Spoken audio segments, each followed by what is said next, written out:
Okay, maybe we will start about a minute, and then yeah, we could start because I know that you have will also have another meeting, yeah, for today, Yeah. brother. Yes. Yeah. Okay, 1 minute, and we will start on Okay, it's fine. 5 minutes start. Yeah. Yeah. Thank you very much.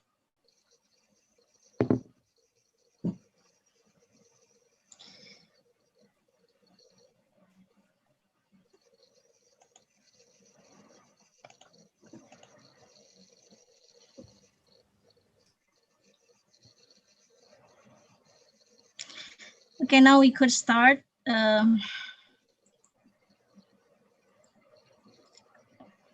Okay, Assalamualaikum warahmatullahi wabarakatuh. Okay, dear students, brother and sister, and ladies and gentlemen.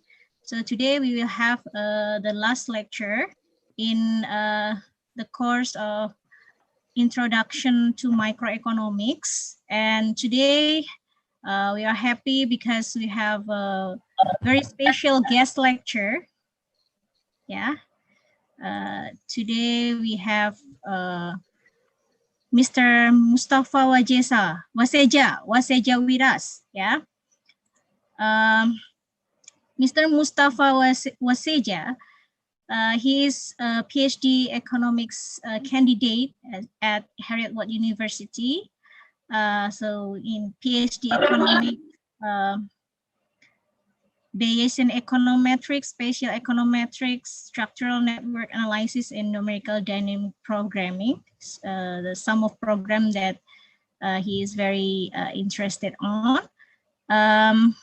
He is an independent thinker, innovative, flexible, and self-effacing. So for your information, Mr. Mustapha Wasseja, he has a double master, yeah, Master of Science in Economics and also Master of Science in Statistics in University of Leeds and University of Trinidad and Tobago. And he has many experiences related to the research associate in spatial econometric, British Geological Survey, the Lille Center, part-time from September 2020 until now. And he is also have an experience in a graduate teaching fellow, yeah, in Edinburgh, in statistical techniques, intermediate macroeconomics to econometric, and introductory macroeconomics. But today we will talk about microeconomics. Okay. Okay. Without any delay, so please now welcome Mr. Mustapha Wasseja. The time is yours. Thank you so much, dear, for that wonderful introduction. You've given me a lot of information, so I'm very happy to be here to present with you to talk about microeconomics. So yesterday I was a bit stuck in the airport. I lost my phone, so I couldn't get in touch with you as I expected. But that's okay. I'm now in Edinburgh, and I'm happy now to talk to you guys about oligopoly markets. So I don't know if you can see what I'm sharing. Let me try and share my screen. Let me try and do this. Just a minute. Okay.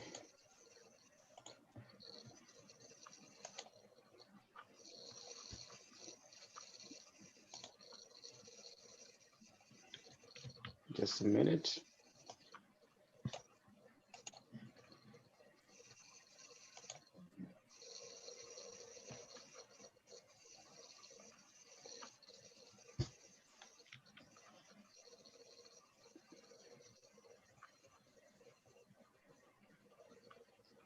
Okay, so let me share this other side.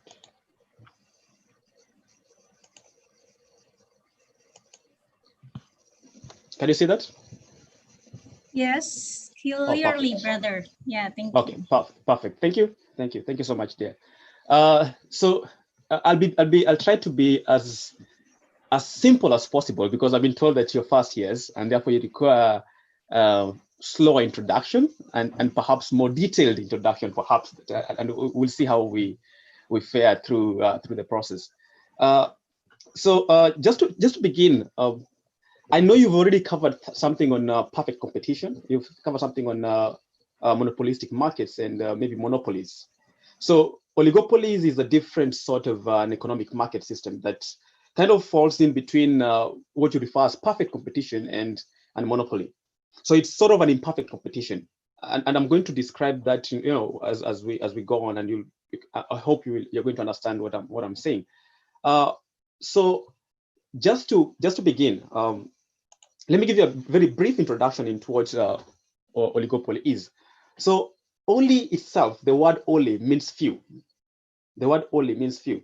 So in this case, you're talking about few markets or few firms that are dominating the market. And that's very important to talk about domination. There are few firms that are dominating the market.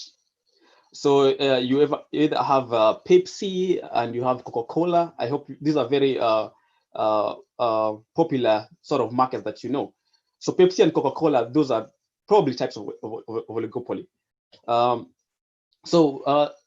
Another thing about oligopoly is that you'll find that there is a very high concentration ratio of these markets within a given system or within an economic system. So some of the common characteristics of an oligopoly market is that you'll find that they have what you refer to as differentiated goods. So if you look at, for example, the likes of Coca-Cola and Pepsi, they might look similar, but they're actually very different. Yeah. So slightly differentiated goods. So and this makes the firms to be price takers, price makers, not price takers. Yeah. Because they have differentiated goods, so that makes the firms to be price makers, not price takers. They have very high barriers to entry and exit, barriers to entry and exit. And some of the barriers we talk about in oligopoly are the cases of you have very high setup costs. There's the aspect of brand loyalty. I prefer Coca-Cola, maybe Dia prefers Pepsi. So there's brand loyalty towards a given brand of product. And there's also aspect of sunk costs. So all these are actually very high barriers to entry or exit. So firms, you'll find that a lot of firms cannot enter into the oligopoly market because of all this. So we talk about startup cost. How do you set up business? In other words, how do you set up a given firm? It's very high.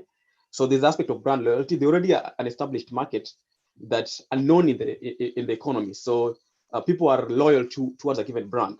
Yeah. So it's very hard to get into a market and change people's perception about the product that is already in the market. So there's the aspect of brand loyalty. And then there's also the aspect of sunk costs. Sunk costs basically a cost that you use for operation, but they come as losses. You cannot recover them. Sunk costs are a cost that you cannot recover. Even if you go out of the market, you cannot recover these costs.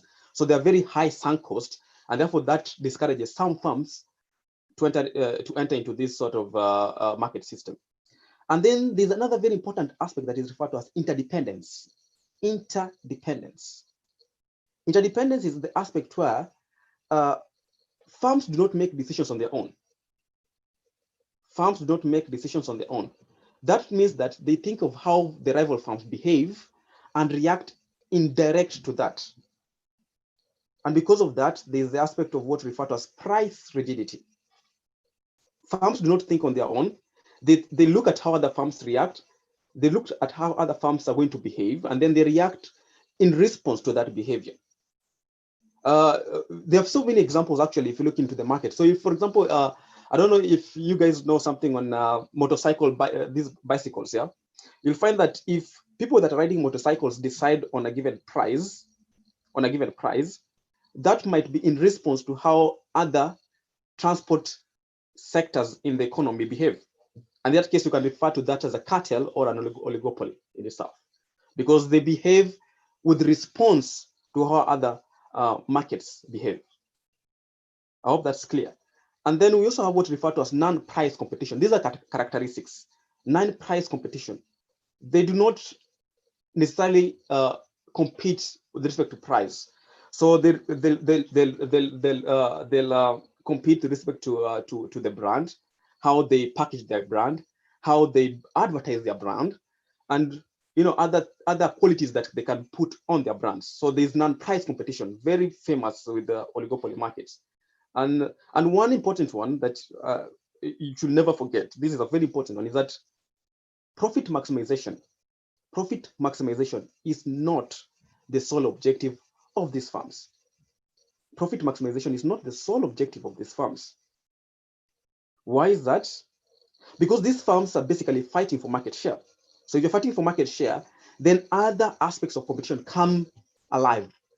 So if a given firm A wants to gain market share, it doesn't need to chase the aspect of profit maximization. It can be in terms of how they package their brands, how they advertise their brands. So there's the aspect of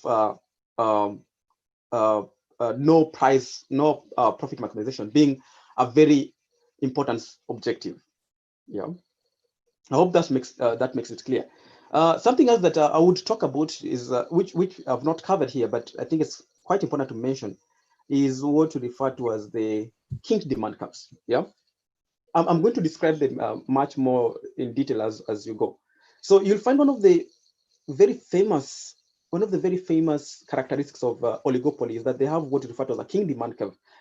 A kink demand curve is a curve that sort of has different elasticity. It has different elasticity depending on the prices that you're going to charge on the market. So you'll find that this kind of graphs have sort of there's the part that is very elastic, and there's a part of that demand curve that is very inelastic. Yeah, and therefore normally when firms think about changing prices, there's the aspect of, if I'm changing my price, does that affect other firms? Do they follow a change in the price? If I increase my prices, do other firms follow? If I reduce my price, do other firms follow? So how do other firms behave with respect to changes in the prices? Either a rise in the price or a fall in the price. And we are going to look at that as we move on. Yeah. Okay. So some of the things that I've actually talked about are the aspect of having oligopoly being in between perfect competition and monopolies. Yeah. So very good examples of imperfect competition. We have the aspect of oligopoly, which is one of them that you've talked about, and then we also have monopolistic firms, which I think you've already discussed in your previous classes. There's also the very extreme one, which you refer to as the perfect competition market. Yeah, is the one that is one of the most common markets that you'll always find in most economic systems. Yeah, but it's not always very efficient.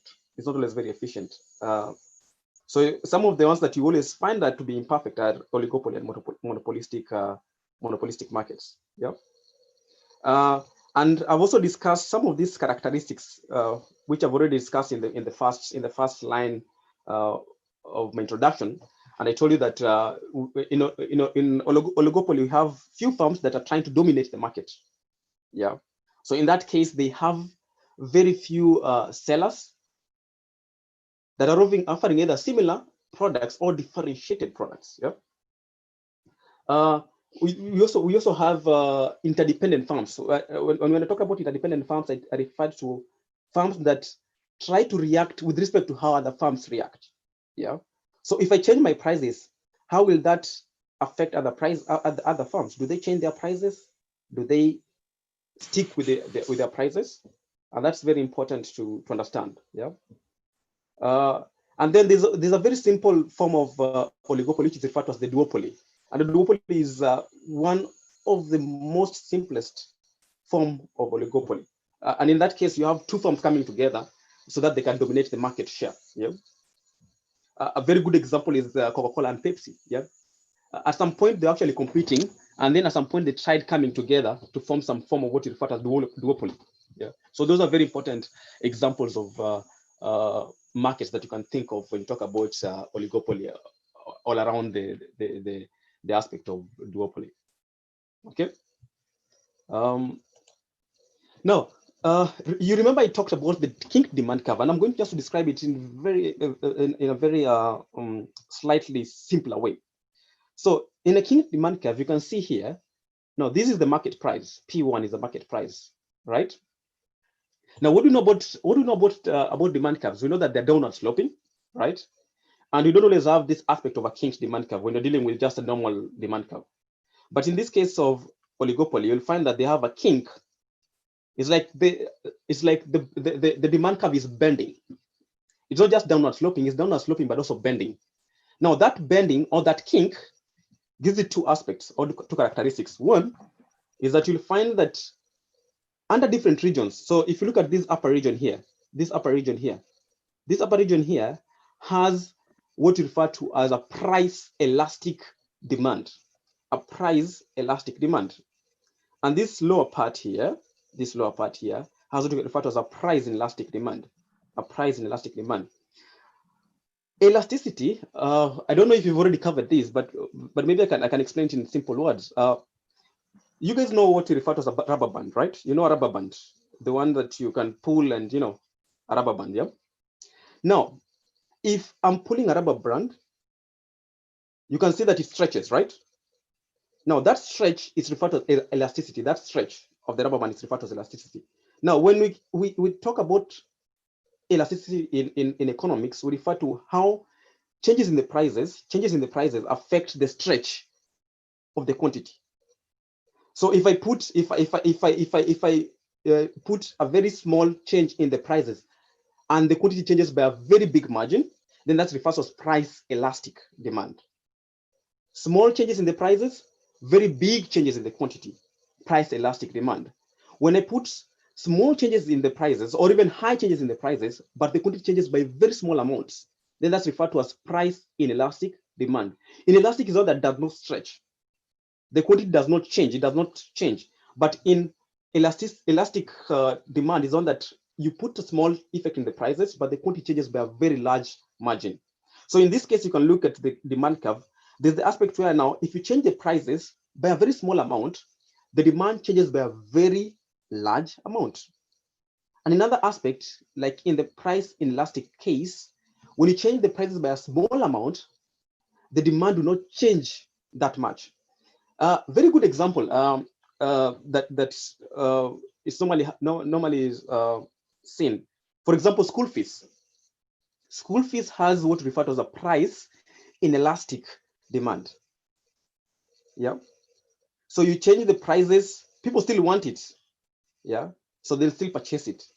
Well, they'll still have to go to the university. So you change the prices by a very large margin. You make it expensive, people will still want to go. Yeah. So you cannot control. In other words, you cannot affect the quantity demanded by just a change in the prices.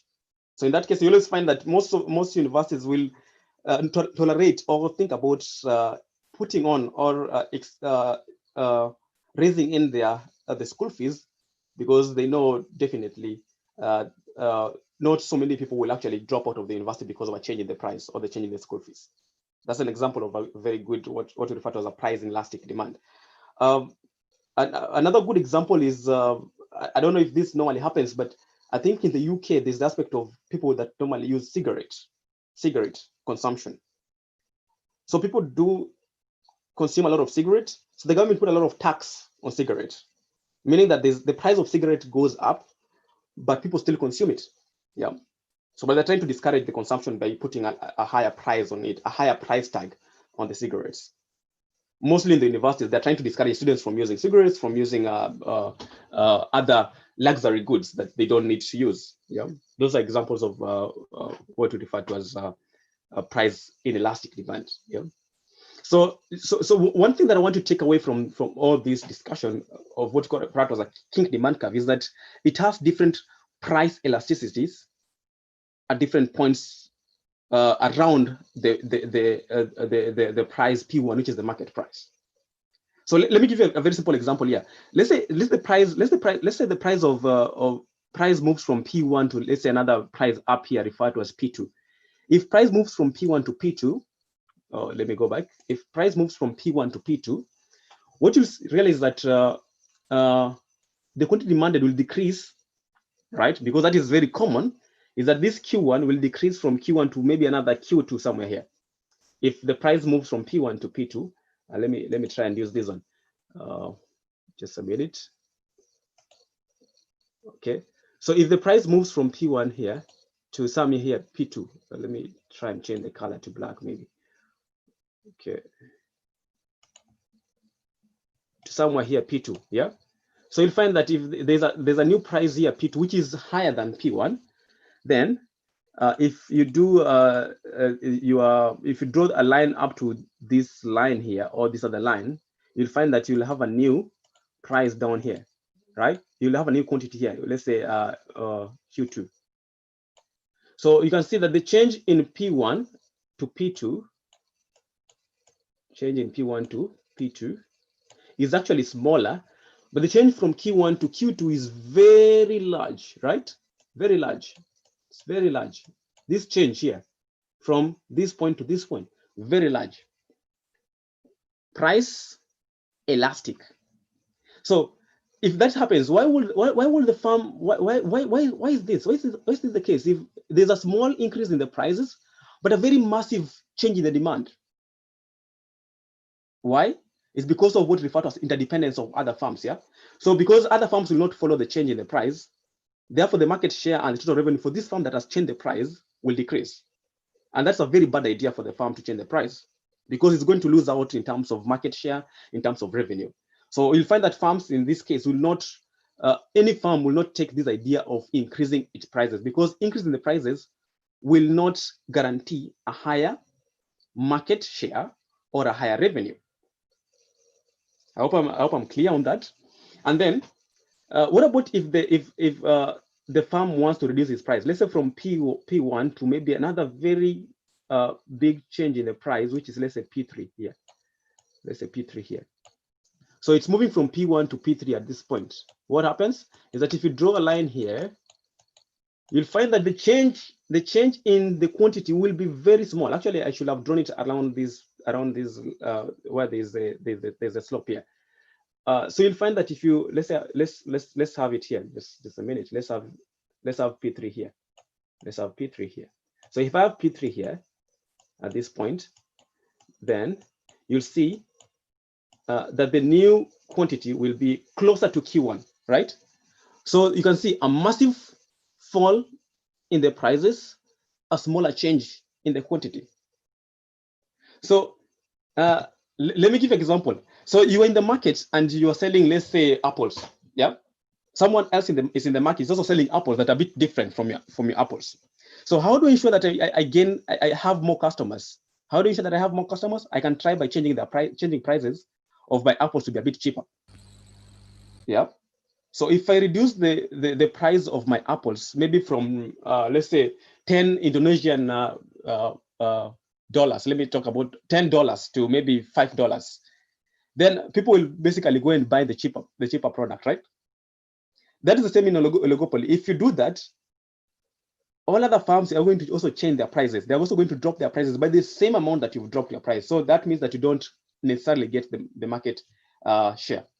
So if you try to manipulate the market share by changing your prices, you don't get an advantage because all other farms will try and follow the same behavior. Yeah, and that goes back to what we discussed initially, what we refer to as the interdependence of farms, right? Interdependence of farms. One farms react, the other farm also react, depending on what the other farm does. So if the other farm changes the prices to be lower, other farms also do the same thing. If one farm increases its prices, other farms do not follow. Why? Because they're trying to maximize on that increase in the prices. So they're trying to increase their market share. Making sense? Hope that makes sense. Okay. So that's the aspect of demand curve, which I wanted you to. Sorry? Yes, makes sense. Okay, thank you. So another aspect that I also want to talk about, which is very important, is the type of markets that you have in economy, which I think you've already covered this probably in your class. So basically, there are 4 types of market system or market structures. So we have monopoly, which I think you've already covered. An example is the power industry, the petroleum industry. These are cases of monopoly because they're it's one firm that tries to probably take advantage of the consumers. Yeah, take advantage of the consumers because they can increase their prices, but you won't do anything about it because they have the power. Normally, when one market controls the economy, we refer to that as a monopoly. It's just one, monopoly, right? Oligopoly is a different case. It's where a few firms are coming together so that they can dominate the market, right? So few firms that are coming together to dominate the market. And examples are here that are given are motorcycle industries. We have the internet providers. I'm not very conversant with the ones you have in Indonesia, but these are very good examples even in other countries, most developing countries. Motorcycle, because there are a lot of people who are now using motorcycles as a form of transport. Yeah. So there's a small one called the scooter. I don't know if you guys know the scooter, which is at times in very high demand in some areas. Yeah.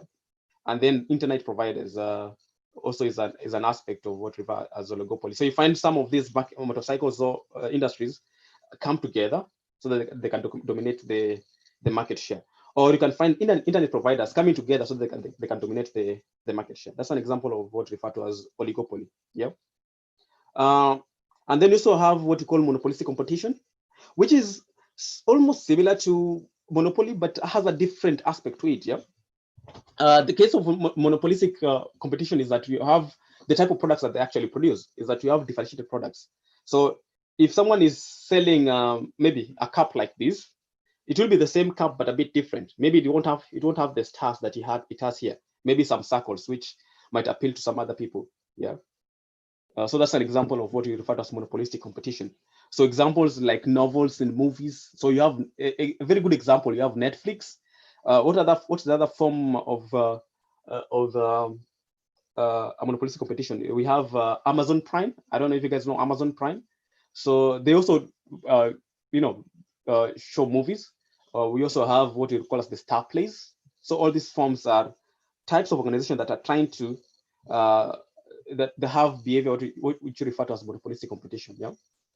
And then we also have perfect competition, which is a very common one. Perfect competition is where there's free entry to there's free entry and exit. The prices are determined by the demand in the market, and it's one of the most common markets that we have, in most economies. So very good examples are products that we can talk about in this area. For example, wheat, milk. So those are very good examples that you can talk about in perfect competition. But one aspect that you need to understand in perfect competition is that they have identical products. So basically, you can't really control the prices in the market because you're selling the same product. So if me and Dia are selling the same product, and Dia increases our product by maybe $2, no one is going to buy Dia's product because mine is going to be cheaper, right? So people would come to me and buy my stuff and not hers.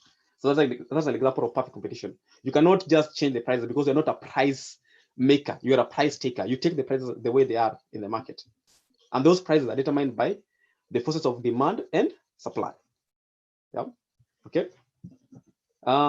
Yeah, and then just a short example that tries to elaborate the aspect of duopoly. So in this case, for example, we normally say that the efficient price is always equal to the marginal cost. The efficient price is always equal to marginal cost, or the price in the market is equal to the marginal cost. The marginal cost is the cost of producing an extra unit of a product. Marginal cost is the cost of producing an extra unit of a product. So if I'm producing a cup, if I'm known about for producing cups, now the cost of producing an extra cup. What is the cost of producing an extra cup? That is what's referred to as the marginal cost. Yeah. So under perfect competition, we always say that the price is always equal to the marginal cost. And therefore, that's the reason why people do not think about changing prices normally in aspects of perfect competition, because then it doesn't really make sense. If you increase your prices, that basically, if you increase your prices, means that you're also going to increase the marginal cost of your product, which is not really advisable. Yeah. Monopoly is a different one. Monopoly, they set their prices the way they want. Yeah. So they decide on what price is actually good for them. At times in some of the markets, they're always trying to be regulated. But regulating monopoly is one of the hardest things that governments can do, because they're independent on their own. They can decide on what prices you are going to pay in the system. If they say it is 100, you're going to pay $100 and you won't do anything about it. If they say it's $120, they can set that price and you'll have to pay for that price. Yeah. So those are examples of what we refer to as monopoly. Yeah. Okay. So I hope that makes sense. Another example that has been that we can also talk about are monopolies and cartels. So a very good example of cartels that I think you can look at, you can look around. So there's one that is referred to as the OPEC. I don't know if you guys ever heard of what you refer to as the OPEC. OPEC. You'll have a look at it. These are oil producing economies. Yeah. Oil producing and exporting countries. That's basically the abbreviation. Oil producing and exporting countries. I know of examples like I think Egypt. No, Egypt should not be there. So there's Nigeria, there's Saudi Arabia. There's so many of them within that region. So around 1973, when you had the first oil price shock, there are some of the countries that came together and changed the prices of price. You know, per gallon, normally at times it will go at $100. Maybe they change it to 150 so that it will be very expensive. And it's a very interesting story that you can actually read at your own time. So you can look at what you refer to as the OPEC cartel, and there's something we call as the I don't know if I can type here. There's something that is referred to as the Yom Kippur War. Yeah, Yom Kippur War. Yom Kippur War. You can try and look at this later on at your own free time. Yeah. Okay. So basically, these are aspects that cartels normally work on. So there's aspect of what we refer as collusion is when firms try to agree on a given quantity. Yeah. And then also decide on what price they're going to charge. That's referred as collusion. So two firms are colluding, colluding with each other so that they can determine the quantity they're going to produce and also the price they're going to charge in the market. The cartel is when two firms or many firms join together. It's either two or many firms join together so that they can actually control the prices in the market. A very good example is the one that I'm talking about, the OPEC countries. They're the ones that are selling oil to all other countries that are not producing oil. Yeah. So it was one of the famous cartels that I think we can actually remember at this time. They're not always encouraged. Cartels are not always encouraged because they are very exploitative.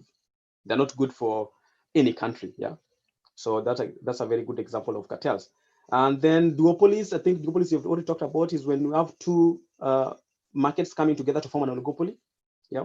And the main intention is to dominate the market or control the market share. That is always their main aim.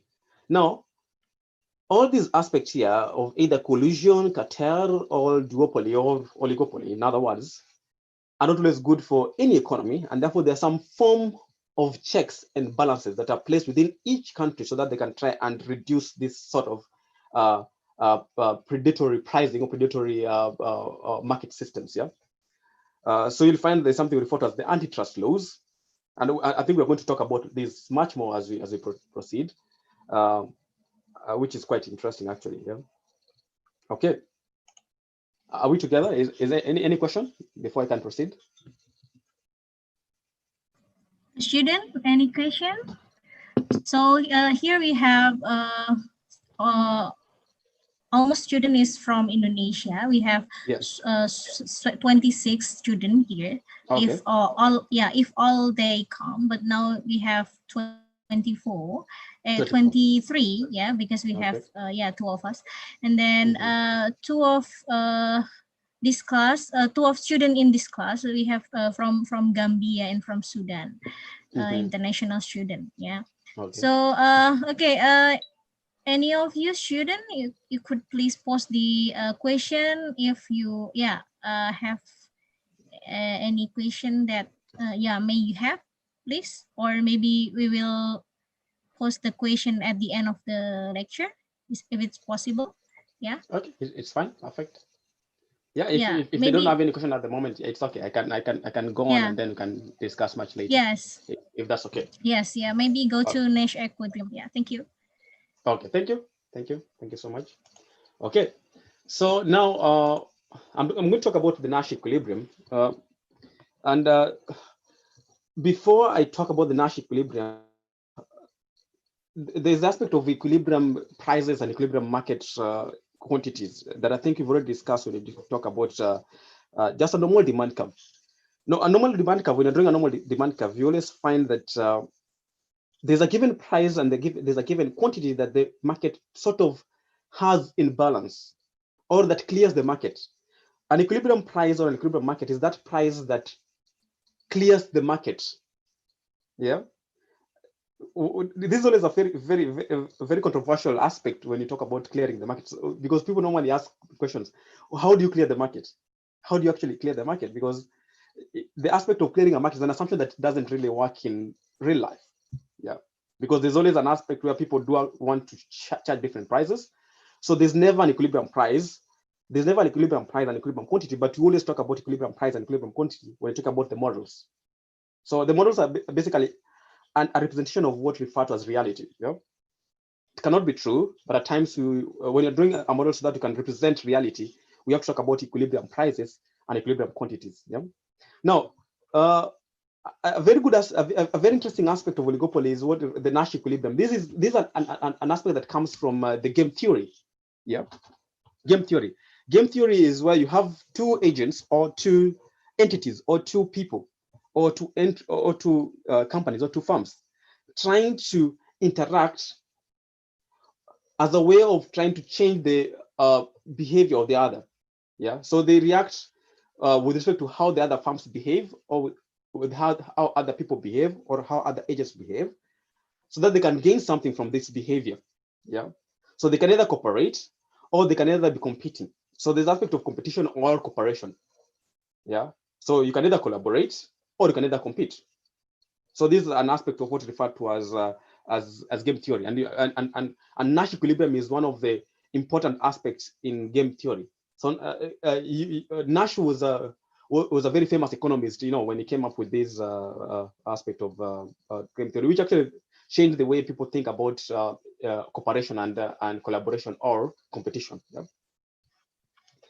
So if firms in a oligopoly try to choose production that they want to maximize their profit, then they have to produce a quantity that is much greater than the one that is produced by the monopoly. Yeah, and one aspect of the oligopoly is that they won't get, normally, even if they change their prices, they don't always get the same profits that monopolies will get, but they always try to achieve some form of monopoly or some form of monopoly profit levels. Yeah, that's one of their aims. They always try to achieve the level of monopoly profit levels. So you find that firms come together and try to do all this collaboration so that they can get to that level. So that's one of the things that is referred to as Nash equilibrium. Two agents coming together so that they're trying to interact and they're trying to choose the best strategy that can benefit all of them. Yeah. At times it's not always beneficial for all of them. It depends with how the behavior propagates. Yeah. Okay. So now if you're extending that aspect of discussion of the Nash equilibrium to the oligopoly equilibrium for an oligopoly, you find that when you collaborate on an output, oligopolies, when they collaborate on an output that is greater than that monopoly's quantity, then you'll find that the output will be much more than the monopoly's quantity, but will be much less than the perfect competition quantity. Does that make sense? And then their prices will be much lower than that of the monopoly, but will be much greater than that of the perfect competition. So if you're looking at oligopoly, it actually stays in between monopoly and perfect competition.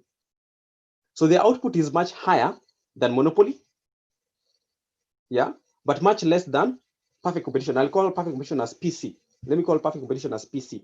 Let me refer to as PC so that you can actually. So I'm saying that, so if I have oligopoly in the quantity here, so I have oligopoly, yeah, which has a higher quantity than the monopoly, which is referred to as, let me call it as MP. but it is much lesser than the perfect competition, which is PC. Higher quantity, lower quantity produced. Yeah. For the market prices, you'll find that the oligopoly, the monopoly has a higher price, followed by the oligopoly, let me call it OL, and then the last one is the perfect competition. So you can see the change. I hope you're seeing the change. In the quantity, the one that has the highest is the PC, oligopoly, and then monopoly. In the prices, it's the other way around. Yep. Monopoly has the higher price, oligopoly followed, and then the price perfect competition, which has the lowest market prices. Now, and there are reasons why this one has the lowest market prices, and I refer to that. I explained to you in the beginning that in perfect competition we have very many buyers and sellers. Yeah. So you can simply change. You can't change the prices of the goods and of the goods that are selling in the market, because those prices are not determined by the market, are not determined by the farms themselves, but by the market. So the forces of demand and supply affect the market prices, right? That is in the PC, and because of that high number of buyers and sellers, it's very competitive. Yeah.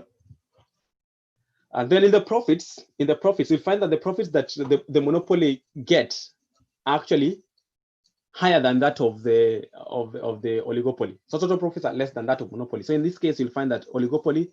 So there is the monopoly that has the highest profits. Oligopoly has the least profits in this case. Yeah. Hope that makes sense. Okay. So this aspect also explains part of the of what I've already discussed in the previous one in terms of quantity, price, and profit. Quantity, price, and profit. Yeah. Yeah. I won't go much deeper into this, but I'll explain this in simple words. So, the size of an oligopoly normally affects the market outcome. Yeah. So if we have high number of sellers and high number of sellers, but maybe less buyers, then that affects the prices. So there's what we refer to as the price effect and the quantity effect. And that goes back to already what we discussed in the slide previous slide on the aspect of how different markets have different prices and different quantities, and also have different profits depending on these prices that they charge in the market. Yeah. Again, so as the number of sellers in oligopoly grow, you'll find that the market looks more and more like the perfect competition. It looks more like the perfect competition. Yeah. And that goes again back to what we already discussed in the previous slide. You remember we talked about when you talk about quantities. Then you're talking about the price, the PC being the one that produces the highest number of quantities. Yeah. Because it has high number of buyers and high number of sellers in the market. Yeah. And then the oligopoly follows, and then the monopoly is the least, because the monopoly can do whatever it wants. It can change the prices. It doesn't have to change the quantity that it is producing, because it controls everything in the market. Yeah. Oligopoly has a different market domination or market power. So they can be price takers, because they're trying to dominate the market share by coming together and trying to form what you refer to as strategic decision making between two. Yeah. Perfect competition is a bit different because they don't have that market power. It's all about the forces of demand and supply. Yeah. So that's a very good example of how they actually affect the market outcome. And it's very important to understand these two aspects. There's the price effect and there's the quantity effect. Price effect and the quantity effect. And that determines whether you refer to a farm as oligopoly, monopoly, or perfect competition. Yeah. Remember that the highest price effect comes when you talk about the monopoly, because they're the ones who can change the prices very high and no one will do anything about it. Yeah.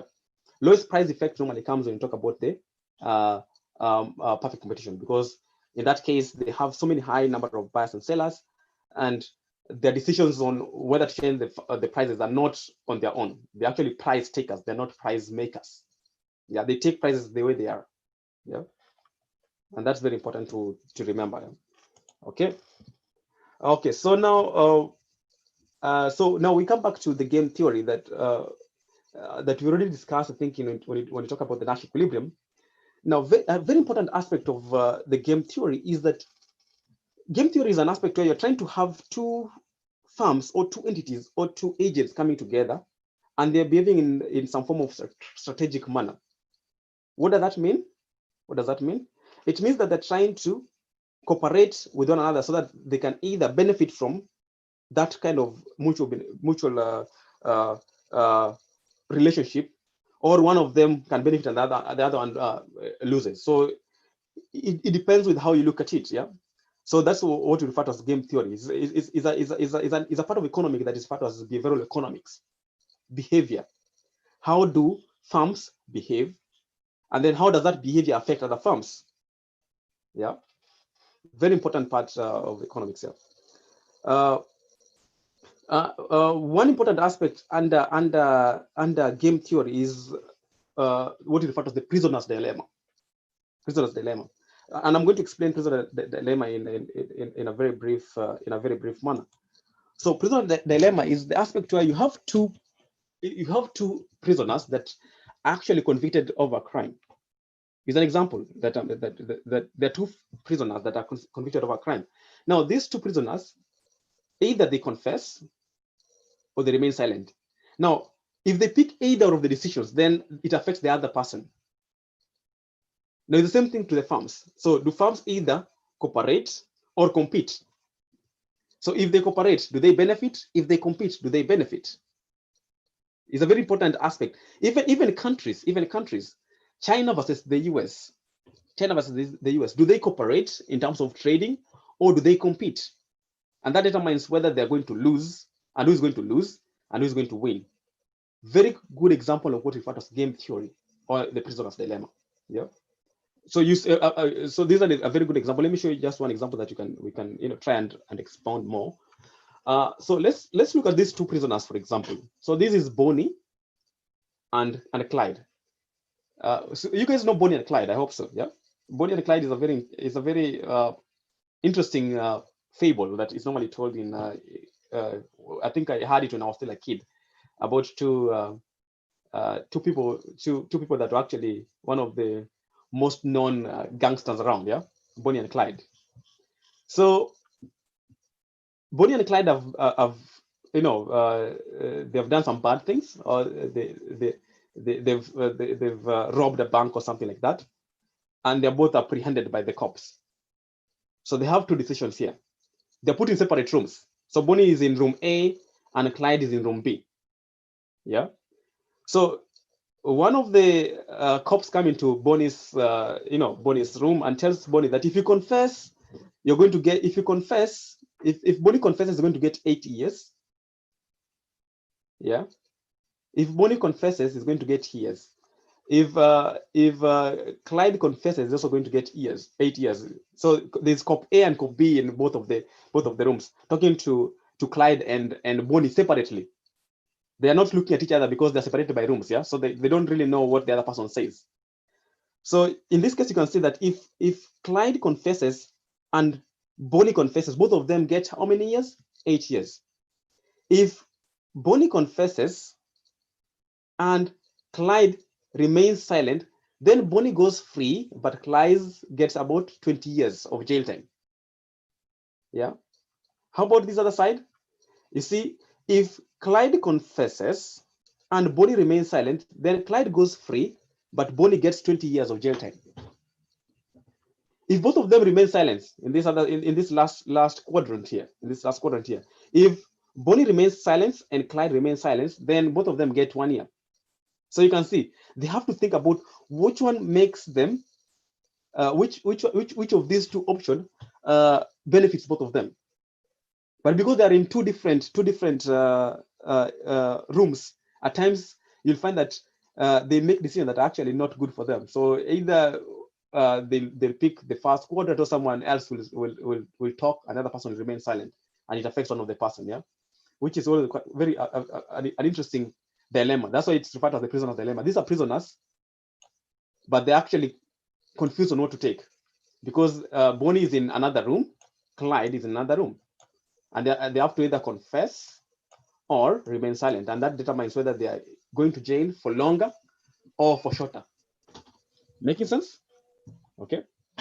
And then there's another example here about Jack and Jill. I think you've also seen this maybe sometime. So Jack and Jill. So Jack and Jill, they want to sell some gallons. Yeah. So there's Jack here, and then there's Jill's decision here. So if Jack sells 40 gallons and Jill sells 40 gallons, both of them get this profit. Yeah. However, if Jack sells 40 gallons and Jill sells 30 gallons, you can see Jack gets a higher profit, Jill gets a lower profit, even much lower than when you could have sold 40 gallons. Yeah. What about this other case? If Jack sells 30 gallons and Jill sells 40 gallons, Jill gets $2,000 as profit, and Jack gets a lower profit, even much lower than what he could have gotten when he sold 40 and 40. But if both of them sell 30 gallons, you can see that they get a higher profit than what they could have gotten if they sold 40 gallons each. So you can, in other words, this one gives them the best payoff. It's the best payoff for both of them, because both of them go out with a very high amount. In either of these other cases, one of them loses. So it's either here Jack loses, and in this other case, Jill loses. Yeah. So they have to pick one that makes them both way better than they were initially. Yeah, and that's these are very good example of what we refer to the prisoner's dilemma, that is trying to be reflected in terms of how you make economic decisions. Yeah, do you cooperate or do you compete? Yeah, because in this case you can see here they're sort of trying to cooperate, because all of them are trying to produce the same amount of product, the same amount. They are trying to sell the same amount of gallons, which is the same as the first quarter too. So in these two cases, both of them are actually much better than when they go against each other. Yeah. So that kind of tells you, do you always want to compete or do you want to cooperate? Very interesting. Yeah. Okay. So in the prisoner's dilemma, there's what we refer to as dominant strategy. A dominant strategy. So a dominant strategy is when where the player will follow that strategy regardless of what others have followed. Yeah. In other words, I will make a decision to remain silent regardless of what Clyde will take a decision to remain silent regardless of what Bonnie will say. If that is what if Jack always does that, then that refers to as a dominant strategy. What you will do regardless of what other people will do. If you've ever played chess, you'll find that some people normally start with making a move of either moving the queen or the king. Yeah. So whatever you do, you can move pawns, you can move knights, but if they're moving only one item that they think is the most important for them, then that's a part of the dominant strategy. Yeah. If, for example, I'm given two decisions, to either pick a Coke, Coca-Cola, or to drink Pepsi, and I pick Coca-Cola, and then maybe I'm given another option to pick Coca-Cola or Fanta, and I pick Coca-Cola, then in that case, Coca-Cola is my dominant strategy. Does that make sense? It's one that you pick regardless of what others are doing, or irrespective of what other options are available. Yeah, so that's what we refer to as a dominant strategy. Cooperation is an aspect where two firms or two entities or two agents are trying to come together so that they can benefit each other. It's some sort of what you call a symbiotic relationship. Yeah, what we refer to as a symbiotic relationship. Yeah, symbiotic relationship. Okay. Another good example of oligopoly now in cases of countries. So you can see here there's the rack decisions to either do a high production or to do a low production. The same thing to Iran's decision. So let us look at this. It's a very interesting case. So if Iran goes for the high production and also Iran and Iraq goes for high production, you can see both of them get 40 billion as a form of revenue that comes from all this high production. Yeah. No, but in this case, if Iraq goes for low production, but Iran goes for high production, you can see that Iraq loses out, but Iran gains a lot. So they're actually moving away from each other's decision. Yeah. What about if Iraq makes the decision to produce high, but Iran to produce low? You can see here, Iran loses out, but Iraq gains. Yeah. But if both of them decide to produce low here, you can see they get both of them 50 million US dollars. Yeah. So in other words, this is some sort of a strategy that kind of benefits both of them. Now, if at any point Iraq decides to always go for low production, irrespective of what Iraq does, Iran decides to go for low production, irrespective of what Iraq does, then that is referred to as the dominant strategy. It's a case where one agent or one entity or one country or one firm goes with the strategy irrespective of whatever other firms does. That is referred as a dominant strategy. When they think that's best for them, so they go for that always and always. Then that's referred as a dominant strategy. Yeah. Okay. So I think we've already discussed this, and I think we've tried and expanded it. So there's the aspect of self-interest. Everyone has a self-interest. If you look at the definition of self-interest, even the buyers and sellers normally have self-interest. You want to maximize on your consumption. The buyers want to maximize on what they sell to you. So there's the aspect of self-interest. Then how do you now come together and trade and collude or cooperate in such a way that all of you get a benefit from all of this? It's a very important aspect or a very interesting aspect in game theory. Yeah. Okay. So another good example, I think this one is also a very good example, whether the US and the USSR. So does the US arm or disarm? So decision to whether arm or disarm. So if the US arms and the USSR arm, both of them have nuclear weapons. So both of them are at risk, because the USSR can decide to nuke the US, or the US can decide to nuke the USSR. So in both cases, they're actually at risk. In this case, you can find that the US tries to disarm, but the USSR keeps arming itself. Then the USSR becomes safe and more powerful because it can actually do anything it wants to the US. So you can see here the US is weak because it has not made the same decision as the USSR. And the opposite case, where the US arms and the USSR disarms. Yeah, but you can see in this case here, if both of them try to disarm, then both of them are going to be safe because no one has a nuclear weapon to bomb the other one. Yeah, so that's a very good example of a prisoner's dilemma. Yeah, they're making these decisions independently because they're not really seeing what the others are making are doing. So they're trying to make decisions independently, and at times there's aspect of self-interest. So in these two aspects, you can see here, this is self-interest. This is self-interest here for the USSR. This is also self-interest for the US. Yeah, but this is a sort of a mutual symbiotic relationship that kind of benefits both of them. Yeah. Another good example is the common resource game. Common resource game is a very interesting aspect of economics because you're having a common pool or a public good that all of you are trying to share on.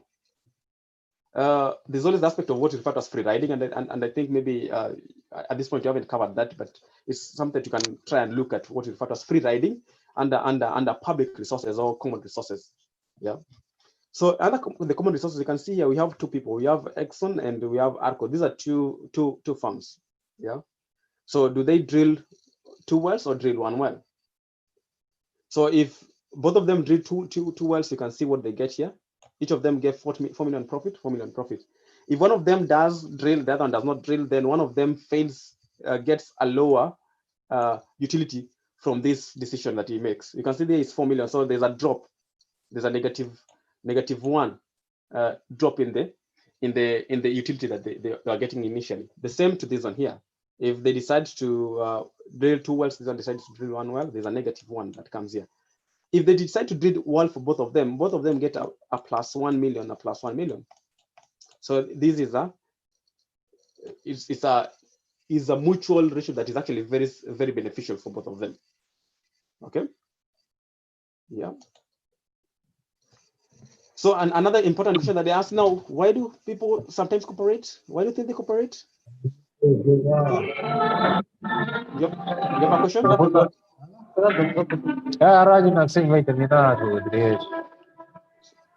Okay, sorry.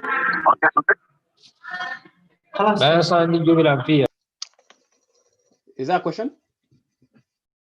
No, maybe someone is unmute. Okay. Okay, let's continue. Yeah, please. Okay, that's okay. Okay, so why do some people try to cooperate? Why do people try to cooperate? So people try to cooperate because they care about future profits and they want to gain from this cooperation. So how do I gain from these corporations is either by changing my prices depending on what other people make. So that's what we refer to as cooperation in terms of repeated games, or it's called sequential games. Sequential games, yeah. Sequential games is whereby I make a decision based on what the others does, and then if they change the decision, I also change my decision depending on that. So it becomes more of a back and forth kind of game. You guys know ping pong, yeah? You know ping pong. Ping pong is a form of a repeated game, yeah. So I hit the ball, it comes to you, hit it back, and it goes on repeatedly. That's an example of a repeated game, yeah.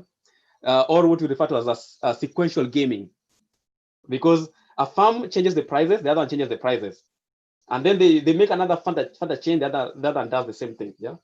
So that's referred to as a repeated game, and it at times it does affect cooperation. Depending on the size of the farm itself, and also other aspects that determine the economic power of the farms. Yeah. Okay. So there's this aspect that's also very important: the public policy towards oligopolies. So what exactly do we do when you have oligopolies that are trying to cooperate and they're trying to maximize on the market share? So so you can see here that we're talking about oligopolies are very one of the aspects of the market that are very undesirable because they are very exploitative. Yeah. Why are you saying that? Because if they come together, then they can decide on what prices they're going to charge, and it can be very high price that is not really market friendly. Yeah. So they are very unfriendly market organizations. So you always find that governments all over the world are trying to discourage the formation of oligopolies. A very good example that I talked about was the OPEC, yeah? And you can try, I told you to go and look at this, OPEC, OPEC, OPEC. You look at what you call it as OPEC cartel, yeah? OPEC cartel. OPEC cartel is a very good example of oligopoly that was very undesirable. They changed the prices of the oil, and that affected how other farms or other countries react in terms of production, in terms of how they bought oils from some of these countries. Yeah, so we always try to discourage the formation of oligopolies, mainly because of either cartels or collusion. Yeah, so they can either form cartels or collusion. Yeah, and both of these two are actually meant to be very exploitative or predatory. Yeah. So that's an interesting aspect to understand when you're talking about oligopolies. Yeah. So how do they do that? How do we do that? So there are laws that are put in place to deal with this. So there's one we refer to as the antitrust law. Antitrust laws. These are laws that are trying to restrain or to discourage the existence of monopolies or oligopolies, yeah, or imperfect competition in the market, yeah. So they are trying. So antitrust laws are the ones that are tried to restrain or to affect any market that any two firms that try, or three firms or more firms that try to come together to form an oligopoly or monopolies. Yeah. So very good examples of antitrust laws is the Sherman Antitrust Act of 1890. You can try and look at these maybe later on. And then there's the Clayton Act of 1914. Yeah, very quite two interesting laws that came into existence so that they can restrain the existence of oligopolies or monopolies. Yeah. Okay. And then again, so these antitrust laws, sometimes they could have also some of their downside too. Yeah. because they could be that they're not really meant for the good of the farm, but maybe for the good of the government itself. So that's another aspect to it. It's like a two double-edged sword. Yeah, it has both its advantages and also its disadvantages. So it could be good, it also could be bad, depending on how you look at it. So a very good example is that it could lead to what we refer to as resale price maintenance, which we are going to discuss. This is also referred to as predatory pricing. A very, very interesting aspect. And then there's also what we refer to as tying. Tying is when they're trying to come together. They're putting all products together so that you can sell them as two as one. Yeah. Instead of selling one, you sell two products as one. That's what refers as tying. Predatory pricing is where they're trying to change the prices in the market so that it's either higher and you cannot do anything about it. So two firms come together and they change the market prices in the farm. You cannot do anything about it, and that price is maybe very high compared to the market prices. So that's what's referred to as predatory pricing. Predatory pricing. Okay. So let me just talk about them briefly. So for resale price maintenance or fair trade is when you have suppliers that require that retailers sell exactly the amount, the price that they're buying from them. So if I'm buying Coca-Cola from a Coke franchise, and they say that you're going to only sell one bottle at $20, I cannot do more than that. Yeah. So they're trying to ensure that you sell exactly what is favorable to the market. Yeah. So that's what we refer to as the resale price maintenance. So I sell something to you and I give you some instruction. So I'm selling you Coca-Cola. You're going to sell it back into the market, but at this price, not higher, not lower. Yeah. Okay. And then this predatory pricing. So predatory pricing is like we referred is when farms, very large farms, come together and they cut the price of the product in the market. And why? Why are they doing that? They're trying to control the market share. Remember, we talked about oligopoly. Oligopoly, the whole aspect of oligopoly is to dominate the market. They're trying to dominate the market. So how do you dominate the market? You dominate the market by either reducing the prices or changing the product that you're selling. So if you reduce the prices, then you're trying to drive all other competitors out of the market. Very good example. Let me give you a very good example. If I have Coke, if someone is selling Coca-Cola and someone else is selling Pepsi, of course these are two differentiated products, right? But if these two come together and they compete against maybe Fanta, I hope you guys know Fanta. So Coke and Pepsi come together and then they lower their prices. They make Coke and Pepsi to be very, very cheap. And if Fanta maintains the same price, then Fanta goes out of the market because they cannot make any profit because people will go for the cheaper products. Remember, we are all rational consumers, and rational consumers always try to do what? Try to go for the lowest prices. Yeah. So I will go for the one that is cheaper and leave the one that is expensive. So if Fanta is expensive, I will go for Coca-Cola. In that case, we drive out Fanta out of the market. So that's an example of what we refer to as predatory pricing. So firms coming together, changing the prices so that they can throw out other firms out of the market. Yeah. And then probably the last one that I was talking about is tying. And tying is a case where firms come together and they decide that we are going to sell two products as one. So you cannot buy one on its own. Let me give a good example. Normally, when you order food here, it's not a very good example. It's a very bad example actually, but let me give it to you. If you're going to buy, let's say, pizza, yeah. If you're going to buy pizza, you have to buy pizza with Coke. So some of the pizza farms or pizza cooking industries around here sell these two as one product. So you buy pizza and you also buy Coke together. Not one of them. You cannot buy the Coke separately. You cannot buy the pizza separately. So you have to buy them too. That's an example of what you refer to as time. Yeah. And another good example. If you're buying a cup, like this, and it has to come with something else, maybe a plate below it, then that's an example of time. So a cup and a plate, time. Yeah. Another good example that is not really realistic is when you're buying a shoe. A shoe comes with a shoelace. So a shoe and a shoelace. Yeah, time. We are putting these two products together so that you can now sell them as one. Because I can buy a shoe and then go and buy shoelaces somewhere else. But in this case, then I have to buy a shoe and a shoelace together. Then that's what referred as tying. So these are examples of systems that work within oligopolies and monopolies, yeah, or imperfect markets. So yeah, so that should be the end of the discussion, and it was quite interesting to discuss this with you. And I hope I was hoping maybe sometime we could meet face to face once the coronavirus dies out. So we are looking into the future. Hopefully things change soon enough. Thank you for your attention, and yeah, thank you so much. Okay, thank you, Mr. Mustapha Wasseja, for your lecture. It's very enlightening and stimulate the discussion. So actually, there's very interesting, issue in oligopoly, monopoly. Yeah. Maybe, for example, in the UK banking sector.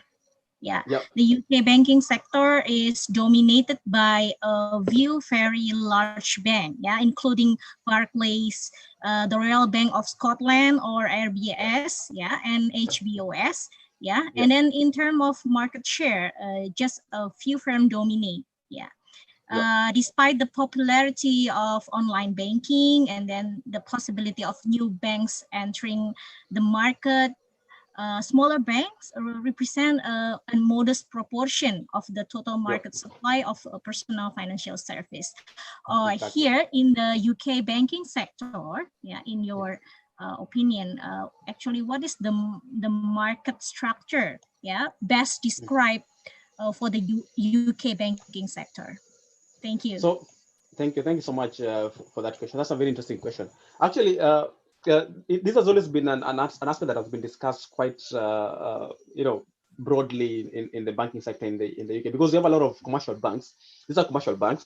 So you have the likes of NatWest and the Royal Bank of Scotland coming together, and they're not necessarily some form of oligopoly. I would think of them as perfect competition. I would think of them like perfect competition. Why? Because all of them operate independently, and there's the aspect of free entry, and of course there's the free entry and exit, but of course there's also the cost part of it. So they lie much more closer to perfect competition than to monopolies. So they're not monopolistic, and they're not really oligopoly. But of course you can also find oligopolies when for example, there's the Royal Bank of Scotland that kind of tries to combine NatWest and the Barclays Bank together. So some minimal form of oligopoly exists, but I would like to think of them as lying closer to perfect competition than to oligopoly or monopolistic forms of markets. So it's a very complicated system. It's not really black and white. Yeah, it's not really black and white. It's not really definitively oligopolies or definitively a PC. Yeah. So they lie in between. They have some characteristics of oligopoly. They also have some characteristics of perfect competition. Yeah. Yeah, that's one interesting area that as always, I think people have been trying to discuss, trying to understand this for a couple of years. And just recently, we actually had this discussion with one student who is working on this area as an area of research. So he's trying to look at the different characteristics of some of the commercial banks around the UK, and even in not just around Scotland, but around England as well. Yeah. And he was pointing out to this aspect where you have firms that do have overlapping characteristics of different markets. So if you look at them and you think about of them as oligopoly, then you find that also have some characteristics that are sort of perfect competition, or at times they also have some aspect of monopolistic competition system. Yeah. So it's actually very what can I say? It lies in between some markets, but it depends with the market. It depends with the farms itself. So if you look at them individually, then you can really know what they are. So like there's the Halifax Bank. It's a very smaller bank, but also it also has very high number of customers that are coming in. And I think if you compare Indonesia, and I think maybe some other countries that I've gone to, if you go to banks, when you want to withdraw some cash, you have to pay some some amount for every withdrawal. Yeah. For the UK, it's a bit different. You can go to banks and you don't pay for withdrawal, so there's no cost of withdrawing. Yeah. For other banks outside the UK, if you're going to withdraw some cash, then you have to pay for that withdrawal. So there's a charge. Yeah. So I would say that they are, some of them actually behave like oligopoly, some of them don't behave as oligopoly. It depends with the individual firms themselves. I hope that answers your question, dear. Yeah, yes, thank you very much, Mr. Mustapha. And maybe a very short answer for my last question, and then afterward, we will end up our session because it's already Ashar prayer in our country, so it's Okay. the azan is already from here, and then yeah, I understand that you will have another another meeting or occasion. So okay, maybe you can please explain to the student is it about the man of the phrase of complex monopoly. What is the complex monopoly? Is that? Oh yeah, you're done with the question, yeah? Yes. Okay. Yeah. Okay. So For the one aspect. complex monopoly, it's the complex monopoly. Yeah. So so one good example that I could give, I'm trying to think of a very good example of complex monopoly. Because there are very few of them in the market. The thing is that if you know a monopoly, one good example that we have in the UK is the electricity market here. So at some point, the electricity market was deregulated, and it was referred to as a complex monopoly because it had some aspect of monopoly characteristics and some aspect of oligopoly characteristics. So it changes depending on the market situation. Yeah. So complex monopolies are those type of markets that have this kind of behavior. Yeah. They have some aspect of monopoly behavior, but they also try and imitate other behaviors of other markets. Yeah. It's not very definitive because if you look at some of the examples that we have, they're not like purely monopolistic, or they're not purely monopoly markets. Yeah. So that's an example of a complex monopoly. They have some behavior that sort of looks like monopoly, but also kind of tries to go back into other markets. So they share some behavior from other markets. Yeah. Okay. Yeah. Thank you very much. Student, do you have any question? If you feel uncomfortable, you can also write in the chat, and I will read it for you. Okay? No?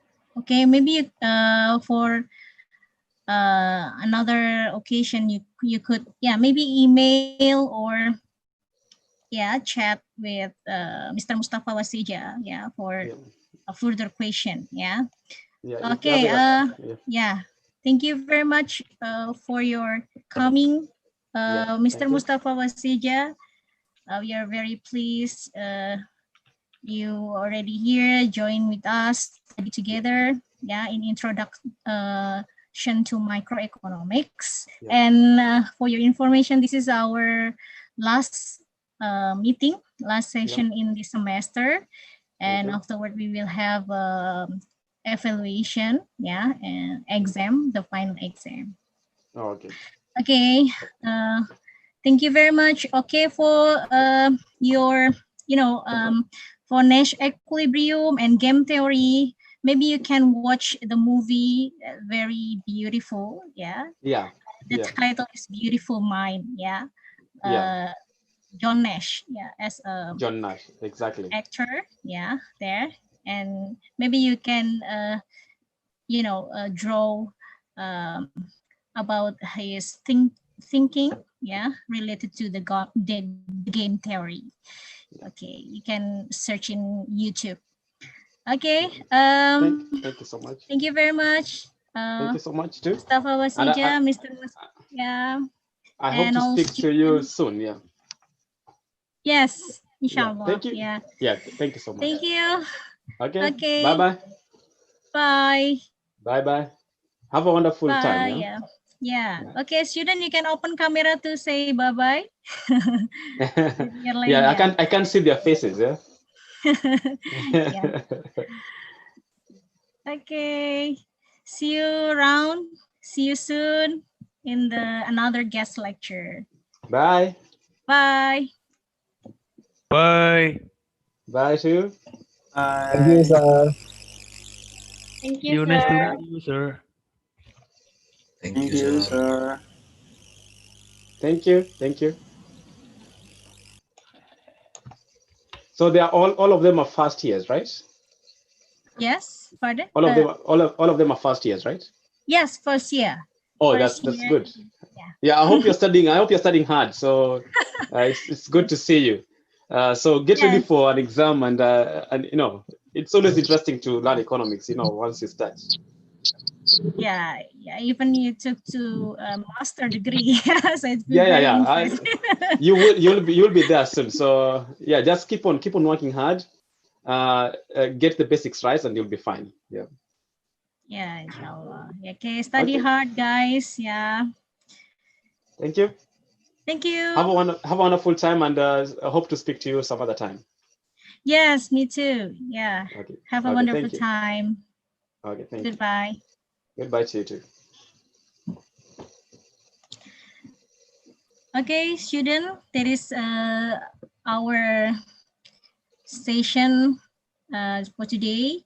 Wassalamualaikum warahmatullahi wabarakatuh. Waalaikumsalam Waalaikumsalam warahmatullahi warahmatullahi wabarakatuh. wabarakatuh. Thank you. Warahmatullah. Thank you.